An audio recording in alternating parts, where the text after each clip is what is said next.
Abraham reçut d'abord les hommes comme des étrangers. Hébreux 13.2 se réfère peut-être à Abraham.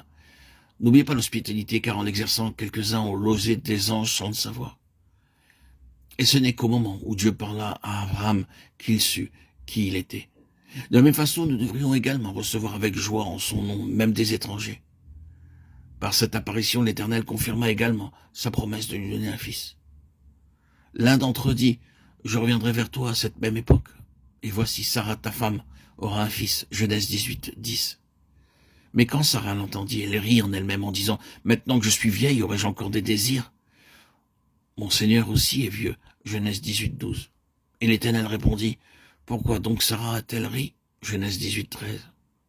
C'est ainsi que le diable essayait de mettre des doutes dans son cœur. Dieu savait d'ores et déjà que le doute viendrait dans les pensées de Sarah. Aussi apparut-il avec amour pour ôter son doute. De temps en temps, Dieu envoie ses messagers pour encourager et fortifier son peuple quand il est très découragé. Parfois, il emploie même des lettres ou des livres pour réconforter nos cœurs. Dans Genèse 18.16, nous lisons qu'Abraham marcha avec des hommes comme Enoch marcha avec Dieu, non pour recevoir quelques faveurs de leur part, mais pour avoir simplement la communion avec eux. Ensuite, les deux anges se rendent à Sodome, mais l'Éternel continua de parler personnellement à Abraham. Alors l'Éternel dit, « Cacherai-je à Abraham ce que je vais faire ? Abraham deviendra certainement une nation grande et puissante, et en lui seront bénies toutes les nations de la terre. » Genèse 18, 17, 18. L'Éternel disait en quelque sorte, « Abraham est mon ami, je le reconnais, et je ne puis rien lui cacher. Je l'ai vu, je sais combien il prend soin de sa famille. Maintenant, je vais lui révéler le secret de mon cœur. Le temps est venu pour moi de juger les gens de Sodome et de Gomorrhe. » Abraham se tint devant Dieu tandis que les anges se rendaient à Sodome et à Gomorrhe.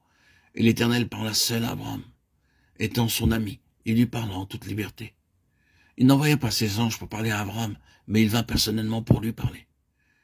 Certaines gens envoient leurs serviteurs quand ils veulent parler à telle ou telle personne et ils disent « Va chez un tel et donne-lui ce message. » Mais Dieu dit ici « Je veux parler moi-même à Abraham, j'ai quelque chose d'important à lui dire. » Quel privilège nous avons, quel honneur d'être les amis de Dieu. Imaginez l'instant que Dieu lui-même vienne nous voir pour nous parler. Mais avant tout, nous devons être mis à l'épreuve et trouver dignes de ce privilège. Dans Genèse 18, 19, l'Éternel dit, « Je le connais et je sais qu'il commandera à ses fils et à sa maison après lui de garder la voie de l'Éternel. » Dieu avait observé Abraham et sa famille constamment, il avait vu qu'il avait fidèlement donné le message de Dieu à toute sa famille. Toute famille devrait avoir régulièrement le culte de famille. Si nous enseignons la parole de Dieu régulièrement et fidèlement à nos enfants, nous pouvons devenir nous aussi des amis de Dieu. Alors ce qui est caché aux anges nous sera révélé.